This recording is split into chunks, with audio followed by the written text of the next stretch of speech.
So first and foremost, I want to thank everyone for joining us here today for our local update on Williamson County. This is, as a couple of you know, this is my favorite one to do because I'm from Williamson County.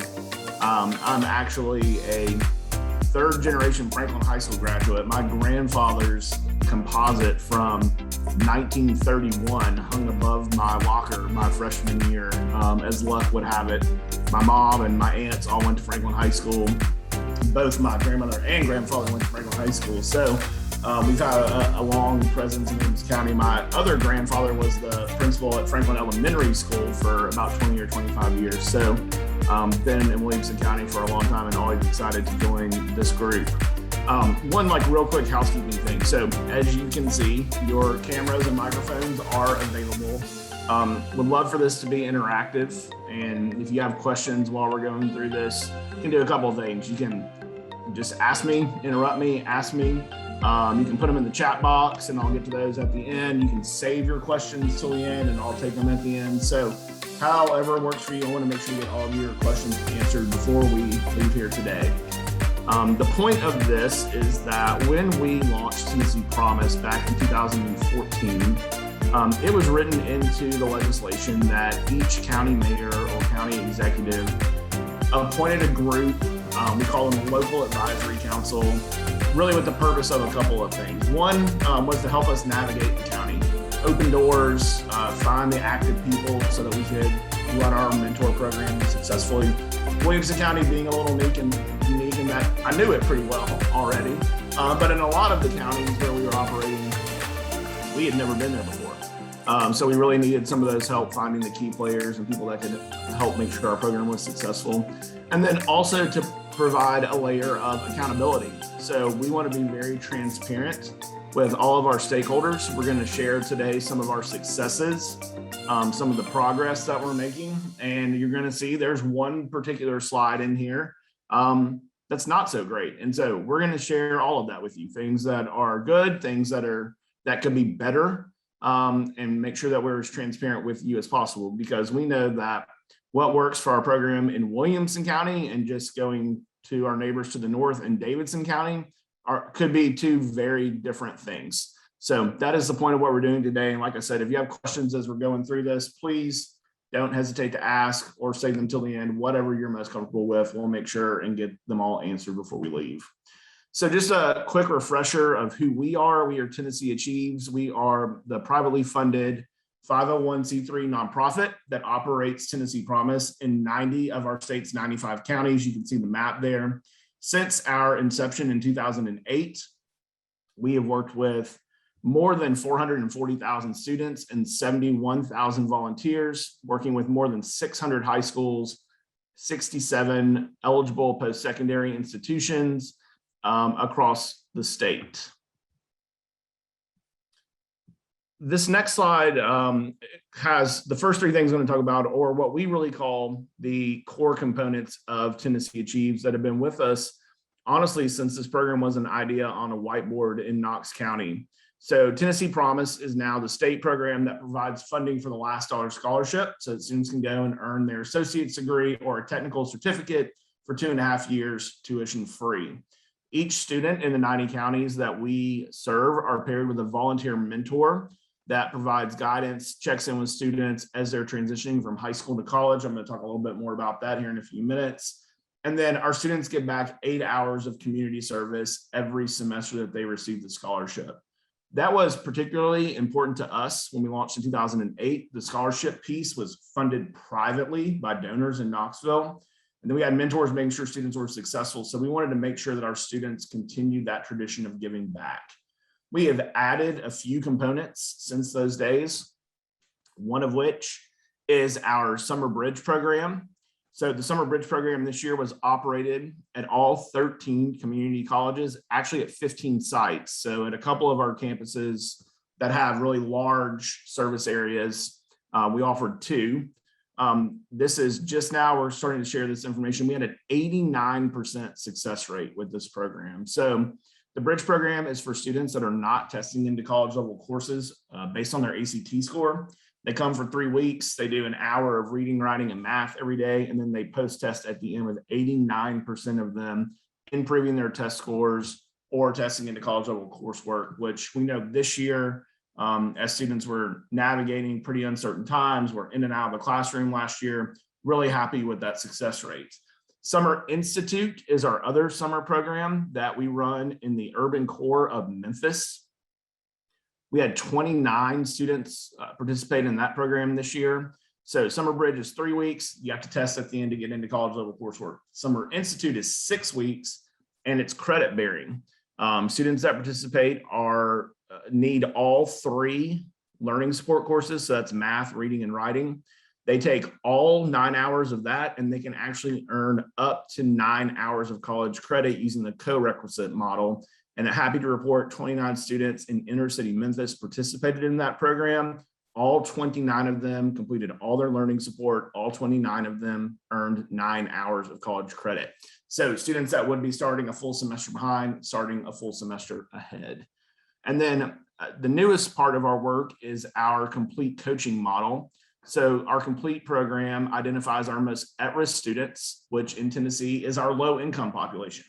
So even though we have made college tuition free in Tennessee, our low income students still don't go to college at rates as high as their peers. And when they go, they don't graduate at rates as high as their peers. And so now each of our low income students is paired with a complete coach, one of our full-time staff members that is coaching them through the college process. You're going to see some data on this program here in a few minutes, but we've taken our least successful population and they are now outpacing the general Tennessee Promise population in terms of fall to fall retention. So we're not far enough into this program to have a graduation rate yet, but we will soon, but the early numbers are good. Some additional kind of scope of our work here, mentioned operating in 90 counties, 74 of which are considered rural, 35 are considered at risk or distressed. Those designations are from the Department of Economic and Community Development here in Tennessee, working in 601 high schools. 67 post-secondary partners, so 13 community colleges, 27 Tennessee colleges of applied technology, and then 27 four-year universities that offer the scholarship as well. You can see a breakdown of where our students attend. Almost 80% of them are exercising the community college route with a pretty equal split there between the TCATs, which if you're not familiar with the TCATs, those are our Tennessee colleges of applied technology, those technical college system that we have here, and then 10% at the four-year universities that offer associate degrees. A little bit more on our scope here. So each year we are working with more than 60,000 high school seniors. We peaked a couple of years ago at about 64,000, of a little less students this past year. You're going to see, unfortunately, some downward trends in some of our numbers once COVID hit. 89% of all high school seniors in the state of Tennessee go through our program. So when you consider the 5 counties where the AIRS program is operating, that's more than 90% of seniors across Tennessee are applying for the scholarship. 89% though of all high school seniors, that's public, private, and homeschool students, go through the tnAchieves program. 78% of all first-time freshmen at the community colleges are going through the tnAchieves program, and 86% of all Tennessee community college graduates go through the tnAchieves program. So the scope at which we operate is really large. If you had told those of us that have been here since the beginning Knox County days, when we were working with 490 students, that one day we'd be working with 60,000 high school students, I'm not sure that we would have believed you. It's been a fun 13-year ride. And really excited about the scope at which we get to work these days. See that 56% of our students are eligible for federal financial aid. So what that means is that they qualify for a Pell Grant, which means they come from a low income household. So more than half of our students coming from a low income population across the state. 40% of them are self-reported as first generation college students. This number is tricky. I don't know that there is like a really good definition of first generation college students. We think of it as if no one in your family has graduated from college before. It's also self-reported, which usually isn't the most accurate. So when you think statewide about the fact that only about 40 to 44% of adults in Tennessee have a post-secondary credential. The fact that only 40% of our students are reporting as first generation probably skews a little low, but that's what they're telling us. 51% of students are majoring in either a health or STEM related field, which are our most in need fields in Tennessee. So what that means is that our students are they're getting degrees in in-demand fields, which means they're going to find a job when they graduate. And then at the bottom, you can see the cost. $32 million is what the state pays annually for the scholarship. Last number I saw was that the average student scholarship amount is about $1,100. And then tnAchieves, privately funded organization, we operate on about $2.5 million a year. So let's take a look at some of our local data here. I'll go ahead, and this probably isn't going to surprise anyone on the call, and I'll give you a little bit of a spoiler alert. The Williamson County data is really good as better than pretty much anywhere in the state. So first, you see the FAFSA filing rate. 95% of students that applied for Tennessee Promise in Williamson County completed a FAFSA versus 86% statewide. 95%, especially for a county the size of Williamson, doesn't get much better than that. We've got some counties across the state at 100%. They're small, they're rural, talking about graduating 40, 50, 60 students a year, where school counselors are able to work with every single one of those students. We know in our large high schools in Williamson County, they're not able to do that. So a 95% FAFSA filing rate is really, really strong. Community service statewide, 3.4 million hours since the program's inception. It's a number that we're really proud of. Randy Boyd is our board chairman. He says that makes us the largest community service organization in the state. We don't know that that's true.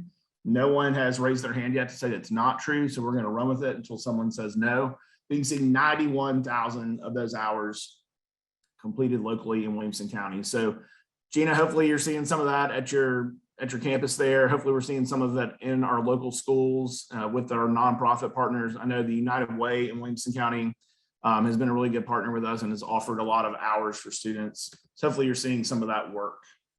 So student progress, probably the most important slide that we're going to talk about. I will tell you one thing that was unique with Williamson County with the class of 2021 is that your application numbers actually went up.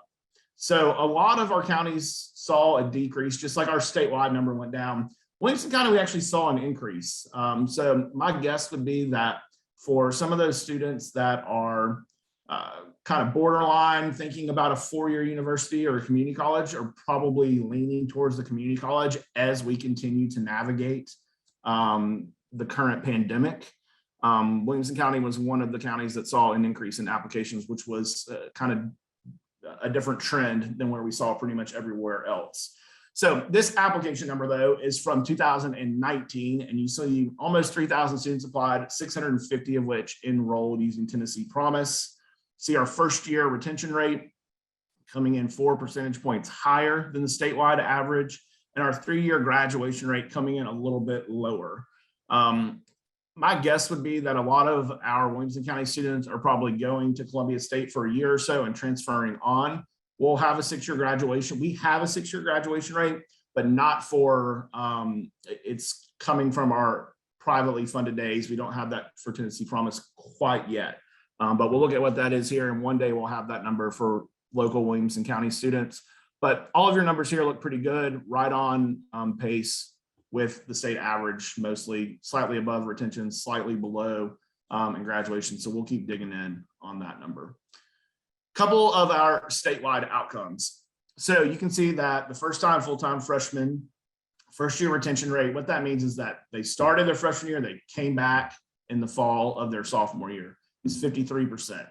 For tnAchieves students at all the eligible institutions, so that's community colleges, TCATs, and the four-year universities, we're at 67%. And then for tnAchieves students that go to any college, we're at 74. So those are students that are going to UT and MTSU and Vanderbilt, even UT Martin, Memphis, wherever it may be, that went through our program, were given a mentor, were given help with the FAFSA. We assisted them in some way, shape, or form, but aren't necessarily receiving funding from us. Some of them are, some of them aren't. 6-year graduation rate, You can see for students that started at the community college, it's 35%. For tnAchieves students that started at community college, it's 51%. Again, this data is from pre-promise era. This is the privately funded days when we were in 27 counties. But you can see that our students are outpacing the general population of students in Tennessee that are going to college. Comes back to all the financial supports. Obviously, the financial support is important, but I think those non-financial supports are really important. Few of the other things that we're doing. So we talked about the summer programs already. Students that participate in those summer programs increase their first year retention by 34%. So again, 34% more likely to start college and then come back their sophomore year. Students that are in that complete coaching program that I mentioned earlier increase their first year retention by 23%. And then we've got a brand new program in Knoxville called Knox Promise. It is funded by a private donor. Every single Knox County high school student is given a coach regardless of income. So statewide, only our low income students get a coach. In Knoxville, every student gets a coach. And we also have what we call completion grant funding there. You may be more familiar, a lot of places will call it emergency grant funding, but we are essentially able for our lower income students in Knoxville, we can pay for their books, we can pay for their travel to and from school. We can pay for food insecure students. We pay utility bills. We have students there. We have a student there whose mother is homeless. She's living at home with her stepdad and 7 or 8 siblings. We're paying their utility bill. We have homeless students that we're paying for their transitional housing. We have a small pot of money from the General Assembly this year, $250,000. That's going to allow us to do completion grants for students across the state. Income cap is pretty low on that because we don't have very much money. Email actually went out to all eligible students yesterday. So our coaches are already working with students across the state to get that completion grant funding to those students that qualify. We're excited about that program, and we're going to be working closely with our General Assembly to see if we can increase that funding and also potentially secure some additional funding for coaching, because we know that coaching piece is also so important. So far in this presentation, all the data is really good. And then this slide pops up. So here's our struggle. You can see from 2014 to 2015, that's the year that Tennessee Promise was implemented, a 4.6% increase in the state's college going rate, which was more than the previous 7 years combined. Continuing to trend upwards, we plateaued a little bit there in 18 and 19, and then the pandemic hit, and we took a giant step backwards. Now, when you're looking at Williamson County, your college going rate is already through the roof, significantly higher than state and national averages. Honestly, 85% is about as good as it's ever going to get. We're never going to get 100%, but 85% is really, really doing well. The other really promising data point on this is that while you saw a small slide in your college going rate, not nearly as significant as what the state saw and still well above the state average. Obviously, we want to gain those 2.5 points back, but nothing here locally is super alarming. Statewide, we're facing a little bit of a higher ed college going crisis. So what can you guys do to help us out with this? We have several things. First, we need 9,000 mentors across the state. I think many of you are familiar with this program, but just to kind of give you a refresher on what it looks like and preview 2022 for you, we ask for mentors to do 3 things. So first, we ask them to be what we call a task manager, keeping students on track, reminding them of deadlines, making sure that they're making progress towards college while remaining eligible for the scholarship. Second, we say you're that trusted family resource, the person they can call when they have a question, when they don't know what the next step is, when they get a letter from financial aid and they don't know what it means. And then the third piece, which I think is the most important anyway, as we continue to navigate these very uncertain times, I certainly think it's the most important. And it's just providing that encouragement to say, hey, you can do this. And yeah, it's tricky right now. And there's some unknowns right now, but I'm going to hold your hand. We're going to go on this journey together. I think also having those really honest conversations that anyone who has ever been to college before struggles, right? I was a terrible math student. There are students that struggle writing papers. So we have students that are balancing working full-time with going to school full-time, and sometimes it just gets hard. And to say that that's okay. I was a student on paper that said I should go to college and I should graduate and not have a whole lot of problems. And I remember my first semester at UT being overwhelmed and thinking about calling home and thinking that maybe I'd made a huge mistake. Fortunately for me, I had two very supportive parents that made the difference for me. But not all students have that. And so that encouragement piece is so important. Mentoring in 2022 is going to look a little different than it looks this year, which looks significantly different than it's ever looked before. So if you mentored with us this year, you know that we invested in an online platform called tnAchieves Connect. It allows you to video chat with students, looks a lot like what we're doing right now. Mentors can always still call, text, and email. The new online platform also allows mentors to track students in a way that we've never been able to before. So you know when they're applying, you know when they've registered full-time, you know when they've submitted those 8 hours of community service, pretty much live as soon as we know. In 2022, that platform will still be with us for all of our mentors to use. If you mentored with us previous to this year, you remember those really crowded meetings in the high school. I know at Franklin High School, at Centennial, it's like standing room only. They're real crowded, it's a little hot, a little sweaty. We're going to do away with those, but we are going to offer you a couple of in-person options. We surveyed our current mentors, 2/3 of them, 67% told us they want an in-person option. So two things we're going to do there.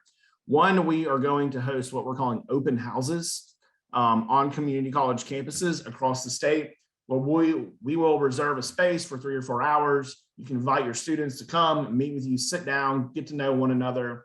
Someone on our team will be there to answer questions, no formal presentation. We're also hoping the colleges will provide staff or faculty that can help with applications or make sure students have completed all of their admissions paperwork, all of those kinds of things. Still only 12 hours per year, about 1 hour per month. We need 450 mentors in Williamson County. I will tell you, if there is one place where the Williamson County numbers are lagging, it is this mentor number. We didn't even get close this past year. We came up about 90 mentors short in terms of amount of mentors found to goal, one of the lowest in the state. I would really love to make sure we find these 450 mentors to support these students as they're transitioning from high school to college. We know it's a role that's really important. And like I said earlier, we're actually seeing more students in Williamson County apply now that the pandemic has hit. So would really love to ensure that these students are supported with a mentor. The website to apply is right there at the top of the slide, tnAchieves.org/mentors. New mentors, you'll do your own application, get all your information. We'll send you information on training here shortly. Returning mentors, you go on, hit the renewal. It's just a few minutes, update your contact information, all that good stuff. And we'll have a short refresher training for you. A couple of other things that we could use your help with. So if you want to be a mentor, please join us. We would love to have you. But we could also use help connecting in your community. So if you are part of a civic club or you're active with the chamber or anywhere that there's an active group of people, we can come and tell a story. We can do the statewide Zoom out, or we can come in and do a very Williamson County focused presentation. Or if you would like to just send this out to your networks, if you email us there at mentors@tnAchieves.org, we can send you newsletter pieces or just verbiage that you can copy and paste into an email, send it to your friends, family, coworkers, whoever it is you think might be interested. We'll do all that for you if you're just willing to send it out. I know Gina's husband gets me into the Franklin Morning Rotary pretty regularly, so I've been there several times. Anywhere there's an active group of people, we would love to come and tell the story. And then the application for students is open now. As you saw earlier, more than 90% of students across the state are applying for Tennessee Promise. Our school counselors do a wonderful job making sure students know about this opportunity, but never hurts to let those families with a high school senior know as a quick reminder that it's open and available. That is all the information that I have for you for today. Here's my contact information. Please reach out to me anytime you have questions, comments, feedback, concerns, whatever it might be. We're always available to you. Really appreciate you being here today, but I'm going to stop sharing my screen now and come back where I can see everyone and take any questions that you may have. Please feel free to fire away.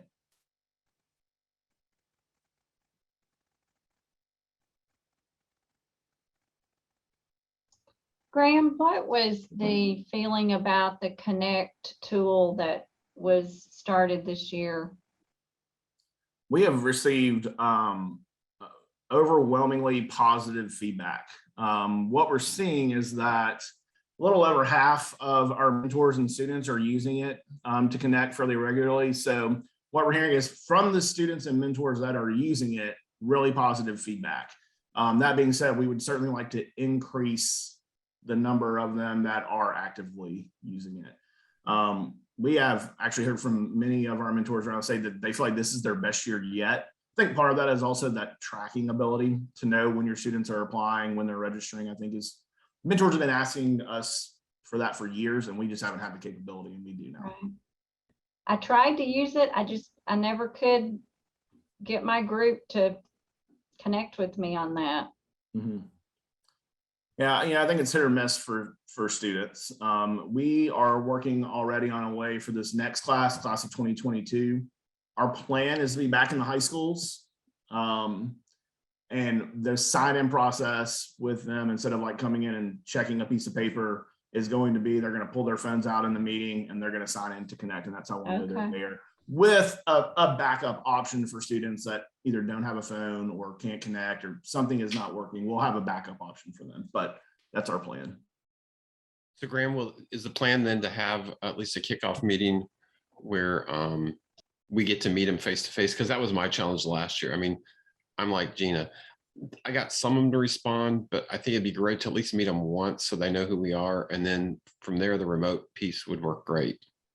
So we are going to go into the school during the school day in November, December. We're going to visit all of those high schools and do a short meeting with them, just our staff and the students, to get them signed up and connect. And then we're going to offer you those open house meetings in the spring. So they will not be mandatory for students. The mandatory meeting will be that meeting they have with us. There will be a webinar option for students that are absent from school that day, or some of the schools aren't going to let us in, and we understand that, and we understand why. So, or if the pandemic continues to trend in the wrong direction, we're not going to put large groups of people together if it doesn't look like we should. So there will be a webinar option, and then we'll have those open house options for you in the spring, and then also encourage you to meet with students on your own, which we've never done before. So we know students and mentors are doing that. We had a mentor this past year who actually ran like her own summer bridge program for a student in her front yard.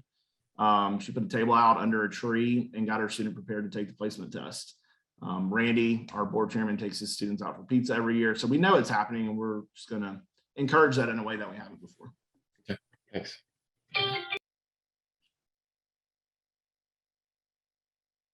Anyone else? I think the open house idea on the campuses is a great one. So far, we've only talked to a few of our college partners about it, but they're really excited about it. So we're excited about it too. I think it'll be a good opportunity to highlight your campus. I hear you guys have a new building already. Is that right? It's under construction. Yes, building 4. Awesome. So highlight your campus, and we think it'll be a good resource for students to be able to check some of those things that we know they can do on campus. Anyone else? All right. Well, thanks again for joining us today. If there's anything we can ever do for you, please let me know. We certainly appreciate your support and appreciate you making the time today. And we're looking forward to our 7th class started. Seventh class of Tennessee Promise students started yesterday. So big week for us, and appreciate you making the time to be here today.